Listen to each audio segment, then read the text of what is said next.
நாம் இன்றைக்கி எல்லாராலையும் ஈஸியாக செய்யக்கூடிய வேர்க்கடலை சட்னி தான் பார்க்க போகிறோம். அதுக்கு ஒரு சிம்பிளாக 4 இன்க்ரீடியன்ட்ஸ் இருந்தாவே போதும்.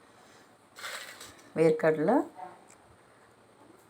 காஞ்ச மிளகாய், அது அவங்கவுங்க காரத்துக்கு ஏற்ற மாதிரி, புளி பார்த்திங்கன்னா ஒரு லெமன் சைஸ் புளி போட்டுக்கோங்க, உப்பு, அவ்வளோதான். இவ்வளோதான். இது இருந்தாவே போதும். வேர்க்கடலை சட்னி ரெடி. சிம்பிளாக இருக்கும், டேஸ்ட்டாகவும் இருக்கும். கண்டிப்பாக ட்ரை பண்ணி பாருங்கள். இந்த வேர்க்கடலை சட்னிக்கு தாளிப்பாக நான் எண்ணெய் விட்டு கடுகு கறிவேப்பிலை போட்டிருக்கேன். ஈஸியாக இந்த சட்னிக்கு வேர்க்கடலையை வறுத்து வச்சுருந்தீங்கன்னா 5 நிமிஷத்துலேயே ரெடி பண்ணிடலாம் நம்ம. மேலும் இந்த வீடியோ உங்களுக்கு பிடிச்சிருந்ததுன்னா எங்கள் சேனலை மறக்காமல் சப்ஸ்கிரைப் பண்ணிக்கோங்க. தேங்க்யூ.